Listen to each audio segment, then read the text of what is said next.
Au nom du Père et du Fils et du Saint-Esprit. Amen. Viens, esprit de force, fortifie-nous. Viens, esprit de piété, réjouis-nous. Viens, esprit de science, enseigne-nous. Ô Seigneur, envoie ton esprit et tout sera créé, et tu renouvelleras la face de la terre. Bien-aimés dans le Christ, nous sommes aujourd'hui 3 octobre, et la parole de Dieu qui nous est proposée est extraite de l'évangile de Luc chapitre 10, versets 1 à 12, et nous lisons. En ce temps-là, parmi les disciples, le Seigneur en désigna encore 72. Il les envoya 2 par 2 en avant de lui-même en toutes les villes et localités où lui-même allait se rendre. Il leur dit, la moisson est abondante, mais les ouvriers sont peu nombreux. Priez donc le maître de la moisson d'envoyer des ouvriers à sa moisson.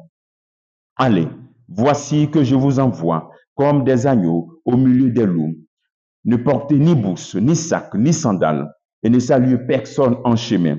Mais dans toute maison où vous entrerez, dites d'abord paix à cette maison. S'il y a là un ami de la paix, votre paix ira reposer sur lui. Sinon, elle reviendra sur vous. Restez dans cette maison, mangeant et buvant ce que l'on vous sert, car l'ouvrier mérite son salaire. Ne passez pas de maison en maison. Dans toute ville où vous entrerez, où vous serez accueillis, mangez ce qui vous est présenté. Guérissez les malades qui s'y trouvent et dites-leur, le règne de Dieu s'est approché de vous. Mais dans toute ville où vous entrerez, où vous ne serez pas accueillis, allez sur les places et dites, même la poussière de votre ville collée à nos pieds, nous l'enlevons pour vous la laisser. Toutefois, sachez-le, le règne de Dieu s'est approché. Je vous le déclare. Au dernier jour, Sodome sera mieux traitée que cette ville. Acclamons la parole de Dieu. Louange à toi, Seigneur Jésus.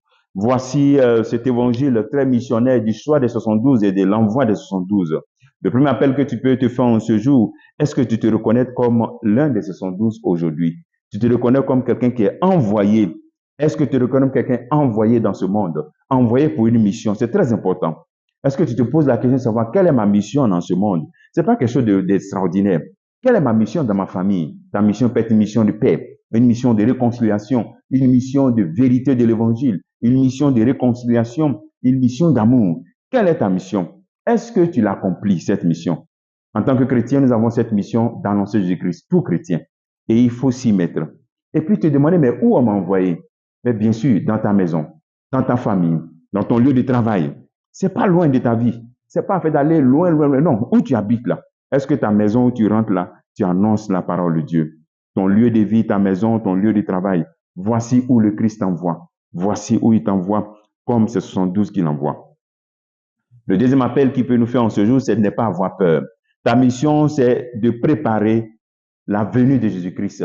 C'est-à-dire, il faut s'aimer les bonnes graines, les bonnes actions avec persévérance. Souvent, lorsqu'on ne voit pas le fruit de nos actions, on se décourage. Lorsqu'on ne voit pas le fruit de nos actions dans la vie de ceux qui sont autour de nous, on se décourage. On dit, bon, il est mieux de rien faire. Non, tu n'es pas Jésus-Christ. Tu es un envoyé de Jésus-Christ. Ce que tu as à faire, fais-le et fais-le bien. Le Christ lui-même, il vient. Nous préparons la venue de Christ. Nous ne sommes pas Jésus-Christ. On prépare sa venue. C'est vrai que par le baptême, nous sommes prêts au fait roi et nous sommes chrétiens, donc nous identifions au Christ. Mais l'action finale, c'est le Christ lui-même qui la réalise. Ce n'est pas nous. Nous sommes des serviteurs inutiles. Alors donc, ne te décourage pas en annonçant cette bonne nouvelle, en posant des bonnes actions dans ta famille, dans ton lieu de travail, même si tu ne vois pas les fruits dans le cœur des personnes vers qui tu sèmes ces bonnes actions. Jésus lui-même va venir terminer cela. Donc, en réalité, il n'y a jamais d'échec dans la mission. Il y a toujours des graines qu'on sème. Il faut continuer sans se décourager, sans se décourager parce que le Christ vient. Et aussi, il nous identifie comme des agneaux. Et vous voyez, quand vous voyez un agneau et puis vous voyez un loup, on se dit, mais il est mort. Mais il y a la sérénité. Il y a cette sérénité. Il y a cette confiance. C'est-à-dire, il faut être connecté à Jésus-Christ. Connecté à Jésus-Christ pour garder cette sérénité, cette paix, cette confiance. Rien ne te trouble. Rien ne trouble celui qui est un missionnaire. Et enfin, il dit, paix à cette maison, guérissez. Pose-toi cette question. Est-ce que ma présence dans mon bureau, dans mon lieu de travail, donne la paix?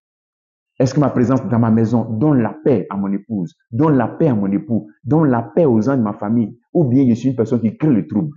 Est-ce que les gens se sentent bien quand je suis là? On peut dire la vérité, on peut dénoncer des choses, mais en même temps, On est comme du miel. Celui qui donne la paix, il est comme du miel. Il attire les mouches autour de lui. Voilà. Donc, je prie le Seigneur pour que tu réalises cette mission de s'aimer la paix dans ton lieu de travail, dans ta famille. Comme mission en ce jour, comme travail, tu peux te demander, mais est-ce que je donne la paix dans ma maison?